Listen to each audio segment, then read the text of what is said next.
তুমি আসমানে থাকো প্রভু, আমি জমিনে, তবু তোমারি প্রেম জমে হৃদয় গহীনে।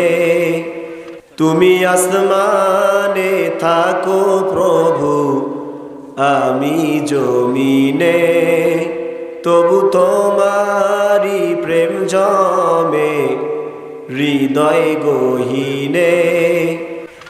আমি তোমারি গোলাম গো, অন্য কারো না। আমি তোমারি গোলাম গো, অন্য কারো না। আলিমুল গায়েব তুমি, মালিকে রব্বানা। আল্লাহু আল্লাহু আল্লাহু আল্লাহ, আল্লাহু আল্লাহু আল্লাহু আল্লাহ। ইয়া মালিক ইয়া খালিক ইয়া রহমানুর রহিম। তোমারি রহম সারা বাঁচা বড় দায়, প্রতিদিনে প্রতিক্ষণে জড়িয়ে রাখো গো আমার।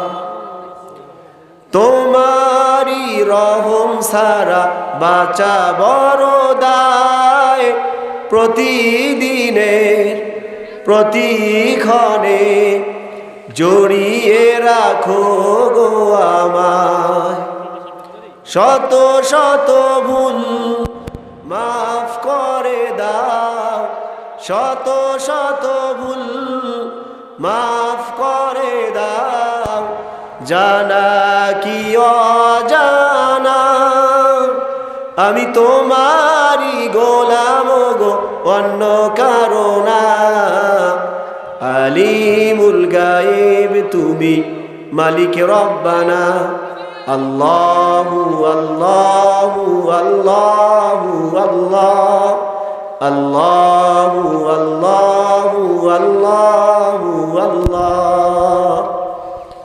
আলহামদুলিল্লাহ, আল্লাহ পাকের দরবারে লাখো কোটি শুকরিয়া।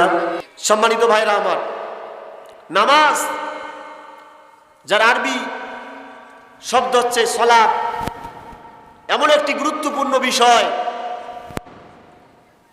কোরআনের ভিতরে 82টি জায়গায় এই সালাতের হুকুম এসেছে।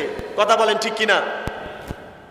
আল্লাহ পাক পবিত্র কোরআনুল কারীমের 82টি জায়গায় নামাজ কায়েম করো, নামাজ কায়েম করো এভাবে হুকুম করেছেন। কথা বলেন ঠিক কিনা? হাদিসেও নামাজের ব্যাপারে অনেক বর্ণনা এসেছে। আমরা আজকে সেই বর্ণনাগুলি থেকে কিছু বর্ণনা শুনবো। আল্লাহ পাক আমাদেরকে কোরআন এবং হাদিস থেকে সালাতের উপরে আলোচনা পেশ করার তৌফিক দান করুন। সকলে বলেন আমিন। সম্মানিত ভাইরা আমার, নামাজ হচ্ছে ইসলামের একটি স্তম্ভ, একটি খুঁটি। আমরা জানি ইসলামের 5টি স্তম্ভ রয়েছে। কয়টি? 5টি স্তম্ভ। প্রথম স্তম্ভের নাম হচ্ছে কালিমা। 2 নম্বর স্তম্ভের নাম হচ্ছে কি? নামাজ, সালাত। 3 নম্বর স্তম্ভের নাম হচ্ছে যাকাত। 4র্থ নম্বর স্তম্ভের নাম হচ্ছে সওম। আর 5ম স্তম্ভের নাম হচ্ছে হজ। নামাজ ইসলামের 2য় স্তম্ভ। নামাজের ব্যাপারে নবী সাল্লাল্লাহু আলাইহি ওয়াসাল্লাম বলেন, মান আকামাস সালাতা, যে ব্যক্তি নামাজ কায়েম করলো, নামাজ প্রতিষ্ঠা করলো, ফাকাদ আকামাদ দ্বীন, সে দিন প্রতিষ্ঠা করলো। কান সুবহানাল্লাহ। আর যে ব্যক্তি নামাজ ছেড়ে দিল, সে দিনকে ধ্বংস করে ফেললো। নামাজের কত গুরুত্ব এই হাদিস থেকে আমাদেরকে অনুধাবন করতে হবে। আল্লাহর নবী সাল্লাল্লাহু আলাইহি ওয়াসাল্লাম বললেন, নামাজ হচ্ছে দিনের স্তম্ভ। যে বান্দা নামাজ কায়েম করলো সে দিন প্রতিষ্ঠা করলো, আর যে নামাজ ছেড়ে দিল সে গোটা দিনকে ধ্বংস করে ফেললো। নাউজুবিল্লাহ। আমি বলতে চাই, আমরা যারা মুসলমান, যারা আল্লাহর প্রতি ঈমান এনেছি, পরকালের প্রতি ঈমান এনেছি, নবীজির প্রতি ঈমান এনেছি, আমরা দিনকে ধ্বংস করব না দিনকে প্রতিষ্ঠা করব? দিনকে প্রতিষ্ঠা করব। তো দিন প্রতিষ্ঠা করতে গেলে কি করতে হবে?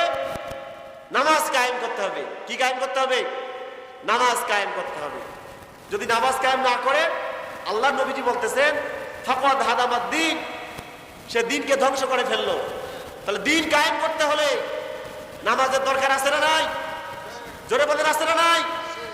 আপনারা জানেন, একটি সংগঠন, একটি দল সারা পৃথিবীতে নয়, বাংলাদেশ সহ সারা পৃথিবীতে আল্লাহর দ্বীন প্রতিষ্ঠার জন্য আন্দোলন করে যাচ্ছে। কথা বলেন ঠিক কিনা? এমন একটি সংগঠন, যে সংগঠনের নেতা নামাজি, যে সংগঠনের কর্মীরা নামাজি, যে সংগঠনের সহযোগীরা নামাজি। কথা বলেন ঠিক কিনা? জোরে বলেন তো, সেই সংগঠনটির নাম কি? বাংলাদেশ জামাতি ইসলামী। জোরে বলেন, সংগঠনটির নাম কি? বাংলাদেশ জামাতি ইসলামী। আপনারা খোঁজ দিয়ে দেখবেন, এই সংগঠনের নেতা নামাজি, কর্মীরা নামাজি, সহযোগী সদস্যরা নামাজি। কথা বলেন ঠিক কিনা? সম্মানিত ভাইরা আমার, দিন প্রতিষ্ঠা করতে গেলে আপনাকে নামাজ প্রতিষ্ঠা করতে হবে। আর নামাজ প্রতিষ্ঠা করতে গেলে কোরআনের সমাজ ব্যবস্থা প্রতিষ্ঠা করতে হবে। কথা বলেন ঠিক কিনা? আমার ভাইরা, একাকী নিজে নিজে নামাজ প্রতিষ্ঠা করতে পারবেন, কিন্তু সমাজে দিন প্রতিষ্ঠা করতে পারবেন না। সমাজে দিন প্রতিষ্ঠা করতে হলে আপনাকে সংঘবদ্ধভাবে কোনো সাংগঠনিক অবকাঠামোর মাধ্য দিয়ে, সাংগঠনিক কার্যক্রমের মাধ্যমে আপনাকে দিন, সমাজের ভিতরে দিন প্রতিষ্ঠা করতে হবে। কথা বলেন ঠিক কিনা? আমার ভাইরা, আল্লাহ পাকের দরবারে লাখো কোটি শুকরিয়া জ্ঞাপন করি, আল্লাহ পাকের দরবারে লক্ষ কোটি কৃতজ্ঞতা প্রকাশ করি যে মহান রব্বুল আলামিন বাংলাদেশ জামাতি ইসলামের মতো একটি সংগঠন বাংলাদেশের জন্য কবুল করেছে। কোন সুবহানাল্লাহ। সম্মানিত ভাইরা আমার, বলতেছিলাম নামাজ কায়েমের ব্যাপারে কোরআনে এসেছে, নবীজি সাল্লাল্লাহু আলাইহি ওয়াসাল্লাম হাদিসের মধ্যে বারবার আলোকপাত করেছেন। কথা বলেন ঠিক কিনা? নামাজ কায়েমের দরকার আছে না নাই? যারা নামাজ কায়েম করে তাদের ব্যাপারে রব্বুল আলামিনের বক্তব্য কি? আল্লাহ রব্বুল আলামিন বলেন, ইন্নাস সালাতা তানহা আনিল ফাহশাই ওয়াল মুনকার। নিশ্চয় নামাজ মানুষকে দুনিয়ার যাবতীয় অশ্লীল থেকে, দুনিয়ার যাবতীয় বেহায়াপনা থেকে, খারাপ কার্যকলাপ থেকে বিরত রাখে। কোন সুবহানাল্লাহ। আমার ভাইরা, যারা প্রকৃত পক্ষে নামাজি, যারা আল্লাহর সন্তুষ্টির জন্য নামাজ পড়ে, আল্লাহকে দেখানোর জন্য যারা নামাজ পড়ে, আল্লাহর ভয়ে যারা নামাজ পড়ে, তাদের দ্বারা কখনো কোনো গুনাহ সংগঠিত হতে পারে না। কথা বলেন ঠিক কিনা? নামাজি গুনাহ কবিরা করতে পারে না। কথা বলেন ঠিক কিনা? আর যদিও কখনো শয়তানের ধোঁকায় পড়ে করে ফেলে, সঙ্গে সঙ্গে এই নামাজি আল্লাহর কাছে তওবা করে তার দিকে ফিরে আসে। কথা বলেন ঠিক কিনা? সম্মানিত ভাইরা আমার, নামাজের প্রতি গুরুত্ববান হতে হবে, নামাজের প্রতি গুরুত্ব দিতে হবে। কারণ আল্লাহর নবীজি বলেন, কিয়ামতের দিন মানুষের যত আমলের হিসাব হবে, সবার আগে নামাজের হিসাব হবে। জোরে বলেন, কিসের হিসাব হবে? নামাজের হিসাব হবে। আল্লাহর নবীজি বলেন, আউয়ালু মা ইউহাসাবু বিহিল আবদু ইয়াউমাল কিয়ামাতিস সালাত। কিয়ামতের দিন বান্দার সর্বপ্রথম নামাজের হিসাব হবে। ফাইন সলুয়াত সালাতুহু ফাকাদ আফলাহা ওয়া আনজাহা। যদি তার নামাজ সঠিকভাবে আদায় হয়ে থাকে তাহলে সে কামিয়াব হবে, সফলতা অর্জন করবে। কোন সুবহানাল্লাহ। ওয়া ইন ফাসাদাত খাবা ওয়া খাসিরা। আর যদি তার নামাজ নষ্ট হয়ে থাকে তাহলে সে ব্যর্থ হবে, বিপর্যস্ত হবে। সম্মানিত ভাইয়েরা আমার, তাহলে বোঝা গেল নামাজের গুরুত্ব আছে না নাই? দুনিয়াতে যারা গুরুত্ব সহকারে নামাজ পড়বে, এই নামাজ তাকে জান্নাত পর্যন্ত পৌঁছায় দেবে। কথা বলেন ঠিক কিনা? আর যারা দুনিয়াতে নামাজ গুরুত্ব সহকারে আদায় করবে না, নামাজ নষ্ট করে ফেলবে, নামাজের প্রতি গুরুত্ব দেবে না, উদাসীন থাকবে। এই কারণে কিয়ামতের দিন আল্লাহর আযাবে তাকে পতিত হতে হবে। কথা বলেন ঠিক কিনা? আমার ভাইরা, হাদিসের মধ্যে এসেছে যদি কোনো ব্যক্তি 5 ওয়াক্ত নামাজ গুরুত্বের সাথে আদায় করে, কয় ওয়াক্ত নামাজ? 5 ওয়াক্ত নামাজ যদি দুনিয়াতে গুরুত্ব সহকারে আদায় করে, রব্বুল আলামিন দুনিয়া এবং আখিরাতে তাকে 5টি পুরস্কার দান করবেন। জোরে কোন সুবহানাল্লাহ। কয়টি পুরস্কার দান করবেন? 5টি পুরস্কার দান করবেন। 1 নম্বর পুরস্কার হলো যে বান্দা দুনিয়াতে গুরুত্ব সহকারে নামাজ আদায় করবে, আল্লাহ রব্বুল আলামিন তার রিজিকে বরকত দান করবেন, তার রুজির সমস্ত সংকীর্ণতা দূর করে দিবেন। কোন সুবহানাল্লাহ। রিজিকের জন্য তাকে টেনশন করতে হবে না, রিজিকের জন্য মানুষের দুয়ারে দুয়ারে ঘুরতে হবে না। আল্লাহ রব্বুল আলামিন প্রকৃত নামাজীর দরজার মধ্যে রিজিক পৌঁছায় দেবে। কোন সুবহানাল্লাহ। সম্মানিত ভাইরা আমার,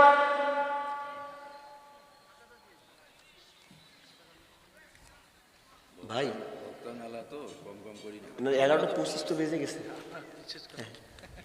সম্মানিত ভাইরা আমার, 1 নম্বরের পুরস্কার হলো যে ব্যক্তি প্রকৃতপক্ষে নামাজ আদায় করবে, দুনিয়ায় তার রিজিকের অভাব হবে না, আল্লাহ রব্বুল আলামিন তার কাছে রিজিক পৌঁছায় দেবেন। কোন সুবহানাল্লাহ। 2 নম্বর, আল্লাহ পাক রব্বুল আলামিন ওই প্রকৃত নামাজি যখন দুনিয়া থেকে চলে যাবে, কবরে যাবে, আল্লাহ পাক রব্বুল আলামিন তাকে কবরের আযাব থেকে মুক্তি দান করবেন। কোন সুবহানাল্লাহ। 3 নম্বরের পুরস্কার হলো হাসরের ময়দানে প্রকৃত নামাজির হাতে আল্লাহ রব্বুল আলামিন নামাজির ডান হাতে আমলনামা দান করবেন। 4 নম্বর পুরস্কার হলো বিদ্যুৎ গতিতে আল্লাহ তাআলা তাকে পুলসিরাত পার করিয়ে দেবেন। সুবহানাল্লাহ।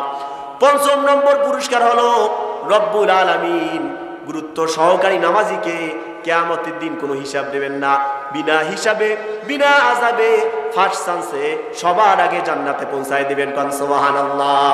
আমার ভাইরা, হাদিস যদি বুঝে থাকেন তাহলে বলেন তো নামাজের গুরুত্ব আছে না নাই? জোরে বলেন, আছে না নাই? অবশ্যই নামাজের গুরুত্ব আছে, কিন্তু দেখা যায় আমাদের সমাজের ভিতরে এমন কিছু মুসলমান আছে যারা গুরুত্ব সহকারে নামাজ আদায় করে না। কথা বলেন ঠিক কিনা? মসজিদে আজান হয়, সে কাজের মধ্যে লেগে আছে। মসজিদে আজান হয়, আল্লাহর সলাতের জন্য তাকে ডাকা হয়, আল্লাহর ঘর থেকে তাকে সলাতের জন্য ডাকা হয়, কল্যাণের জন্য ডাকা হয়, দিন কায়েমের জন্য তাকে ডাকা হয়, নামাজ কায়েমের জন্য ডাকা হয়। ওই লোকটা নামাজের দিকে না গিয়ে বাজারের দিকে যায়। কথা বলেন ঠিক কিনা? এইরকম পাবলিক আমাদের সমাজে আছে না নাই? এই পাবলিকগুলি আবার প্রকৃত নামাজীদের সামনে গিয়ে বক্তব্য রাখে, তুমি নামাজ পড়লে কি হবে, আমি নামাজ না পড়িয়াও আমার ঈমান তাজা আছে। কথা বলেন ঠিক কিনা? এই কথা বলেন ঠিক না ঠিক? এরকম পাবলিক সমাজের ভিতরে আছে না নাই? নামাজীদেরকে ইনকার করে, বলে আমি নামাজ নাই পড়ি তো কি হয়েছে, আমার ঈমান ঠিক আছে। সম্মানিত ভাইরা আমার, এইরকম বাটপার মুসলমান সমাজের ভিতরে দেখা যায় কি যায় না? নামাজ পড়ে না, অথচ নামাজীদেরকে টিটকারি করে বলে নামাজ না পড়লে কি হবে, আমার ঈমান মজবুত আছে। কথা বলেন ঠিক কিনা? এই রকম মুসলমান আমাদের সমাজের ভিতরে পাওয়া যায় কি যায় না? আমার ভাইয়েরা, মনে রাখবেন আল্লাহর নবীজি বলেছেন যার নামাজ নাই সে দিনকে ধ্বংস করে ফেললো। দিনকে কি করে ফেললো? ধ্বংস করে ফেললো। ভাইরা আমার, নামাজের প্রতি গুরুত্ব থাকতে হবে। কথা বলেন ঠিক কিনা? আমরা যদি গুরুত্ব সহকারে নামাজ আদায় করতে পারি, কয়টা পুরস্কার দান করবে আল্লাহ? জোরে বলেন কয়টা? 1 নম্বর পুরস্কার কি? রুজিতে বরকত হবে, জীবিকায় রুজিতে কোনো সংকীর্ণতা থাকবে না। 2 নম্বরে আল্লাহ তাআলা কবরের আযাব থেকে কি করবে? 2 নম্বর কথা হলো আল্লাহ রব্বুল আলামিন কবরের আযাব থেকে বান্দাকে হেফাজত করবেন। 3 নম্বরের পুরস্কার হলো হাসরের ময়দানে রব্বুল আলামিন ডান হাতে আমলনামা দান করবেন। 4 নম্বর পুরস্কার বিদ্যুৎ গতিতে পুলসিরাত পার করায় দেবেন। 5 নম্বর পুরস্কার হলো আল্লাহ রব্বুল আলামিন বিনা হিসাবে সবার আগে জান্নাত দান করবেন। কোন সুবহানাল্লাহ।